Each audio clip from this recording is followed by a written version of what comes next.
Hi friends, welcome back to Foxify media. കുറേ ആയി നമ്മളിപ്പോൾ കണ്ടിട്ട് മുണ്ടയച്ചിട്ടിരിക്കാം. പാട്രിയറ്റ് സിനിമ കഴിഞ്ഞ് വന്നിരിക്കണതിൻ്റെ ഒരാവേശത്തിൻ്റെ പുറത്ത് വന്നിരുന്നാണ്. ആവേശം എന്ന് പറഞ്ഞു കഴിഞ്ഞാൽ പാട്രിയറ്റ് സിനിമ കാണാൻ പോകുമ്പോൾ ഭയങ്കര ആവേശമായിരുന്നു, നല്ല ആവേശത്തിലാണ് പോയത്. പക്ഷേ പാട്രിയറ്റ് സിനിമയെ കുറിച്ചുള്ള അഭിപ്രായങ്ങൾ ഞാൻ പറഞ്ഞുതരാം. അതിന് മുമ്പ് സബ്സ്ക്രൈബ് ചെയ്യാത്തവരുണ്ടെങ്കിൽ സബ്സ്ക്രൈബ് ചെയ്തിട്ട് കാശരൊന്നുമില്ലല്ലോ. അപ്പം പടം ഓവറോൾ ഞാൻ ഒരു ഔട്ട് ഓഫ് 10 ഇപ്പൊ തന്നെ റേറ്റിംഗ് എന്റെ പേഴ്സണൽ ഒരു മാർക്ക് ഇടല്ലേ, അഭിപ്രായത്തിന്റെ ഒരു മാർക്ക് എന്ന് പറയുന്നത് ഞാനൊരു 10-ൽ 5 കൊടുക്കാം. Out of 10 5 only. 5 പറ്റൂ. ഒരു ക്ലീശേ പടം, ഒരു പടത്തിന്റെ എന്താ പറയാ, മെസ്സേജ് ഒക്കെ കൊള്ളാം. അല്ലെങ്കിൽ മെസ്സേജ് എന്നൊക്കെ പറഞ്ഞു കഴിഞ്ഞാൽ നമ്മളൊന്ന് അവെയർ ആയിരിക്കുക എന്നുള്ള സാധനമാണ്. അപ്പൊ അത് നല്ലതാണ്, ഇന്റൻഷൻ നന്നായിട്ടുണ്ട്. അല്ല അതേസമയം മറ്റേ stunt, fight scenes, background score അതൊന്നും എനിക്ക് ഇഷ്ടപ്പെട്ടില്ല. എന്റെ പേഴ്സണൽ അഭിപ്രായം കൊണ്ടാ എനിക്കൊന്നും ഇഷ്ടപ്പെട്ടിട്ടില്ല. പടത്തിന്റെ ഫസ്റ്റ് ഹാഫ് ഒരു ഇന്റർവെൽ പഞ്ച് വരെ ലാഗാണ്. ഇത്രയും ലെങ്ത്തിലേക്ക് പോകേണ്ട ആവശ്യം ഉണ്ടായിരുന്നില്ല. 180 മിനിറ്റ് മുകളിലുണ്ട് പടം. 180 മിനിറ്റിന്റെ ഒന്നും ഒരാവശ്യം തോന്നിയില്ല. പിന്നെ നമ്മൾ വിചാരിക്കുന്ന പോലെ കുഞ്ചാക്കോ ബോബനുണ്ട്, ഫഹദ് ഫാസിലുണ്ട്, നമ്മുടെ മമ്മൂട്ടി, മോഹൻലാൽ, നയൻതാര, രേവതി. ഈ ആക്ടിങ് വൈസ് നമുക്ക് ഒന്നും പറയാനില്ല, കാരണം കറ തീർന്ന അഭിനേതാക്കളാണ്. ക്ലിയർ ആണ് ആക്ടിങ് ഒക്കെ. നമുക്ക് അഭിപ്രായിക്കേണ്ട ആവശ്യമൊന്നുമില്ലല്ലോ. അപ്പോൾ പക്ഷെ ഇവർക്ക് കൊടുത്ത പ്രാധാന്യം കൊടുക്കാന്ന് പറയില്ല നമ്മൾ, ഈ എന്താ പറയാ, ഇവരെ നമുക്ക് ഇമ്പോർട്ടൻസ് കൊടുക്കാന്ന് പറയും. കുറെ ഇമ്പോർട്ടൻസ് കൊടുക്കുന്ന സംഭവം ഫഹദ് ഫാസിലിനെ ആകെ കൂടി എന്നിട്ടാണ് വളരെ കുറച്ച്. അത് ഫഹദ് ഫാസിലിന് എനിക്ക് ഒരു ഫ്ലാറ്റിനുള്ളിൽ ഷൂട്ട് ചെയ്താൽ മതിയാവും. അവന്റെ ഈ സിനിമയ്ക്ക് മൊത്തത്തിൽ ഫഹദ് ഫാസിലിന് ഒരു ഫ്ലാറ്റ് മതിയാവും.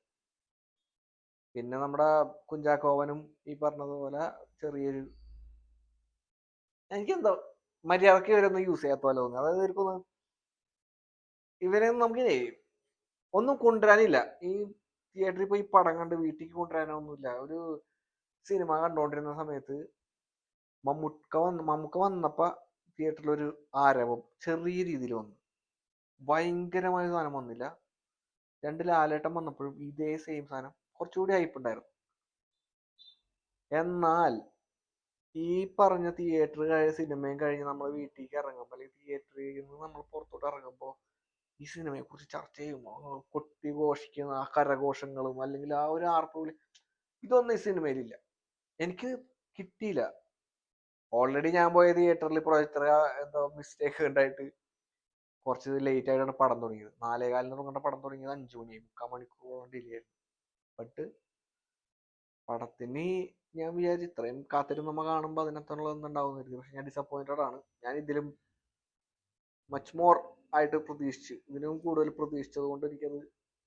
സോ ഞാൻ നിങ്ങളോട് പറയണ ഒരു കാര്യം, നിങ്ങൾ ഒരുപാട് എക്സ്പെക്ട് ചെയ്യാതെ പോയിരുന്ന് കണ്ടാൽ എൻജോയ് ചെയ്യാൻ പറ്റുന്നൊരു നല്ല പടം. നല്ല പടം എന്ന് വെച്ചാൽ ബിലോ ആവറേജ് പടം, അല്ലെങ്കിൽ ഒരു ആവറേജ് പടം, മാക്സിമം ആവറേജ് പടം, അത്രേ ഉള്ളൂ. ഇത്രയും വലിയ താരനിലയൊക്കെ ഉണ്ടെങ്കിലും ഞാനും ആലോചിച്ചു, മമ്മൂക്ക ഈ പറഞ്ഞിട്ട് ഇത്രയും പ്രൊമോഷനും കാര്യങ്ങളൊക്കെ കൊടുത്തിട്ട് അങ്ങനെ സാധാരണ മമ്മൂക്ക അങ്ങനെ ചെയ്യുന്ന ആളല്ല. മമ്മൂക്ക എത്രത്തോളം ഒരുപാട് പ്രൊമോഷൻ കൊടുത്ത് ഞാൻ കണ്ടിട്ടില്ല.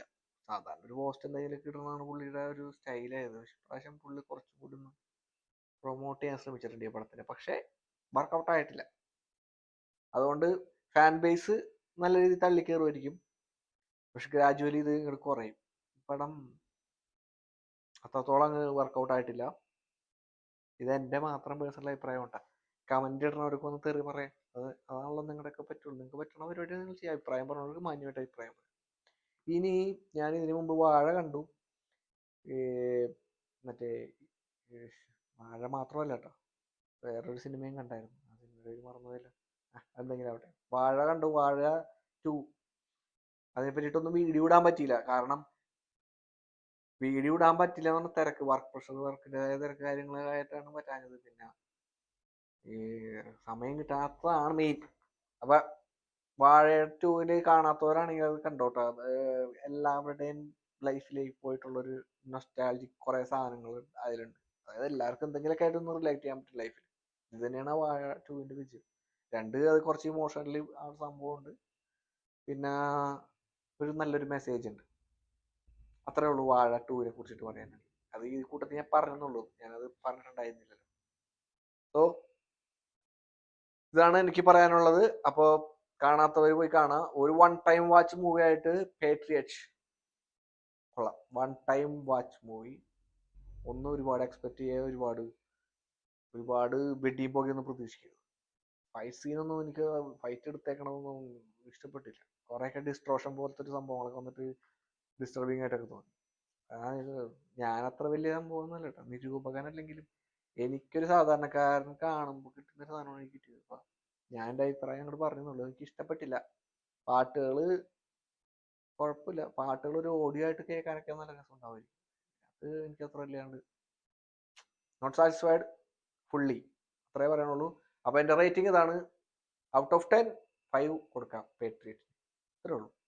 തീരെ അലമ്പ് പടമൊന്നുമില്ല കേട്ടോ, അത്ര തീരെ മോശം പടം. So guys, keep watching, keep supporting. Thank you. ശരി.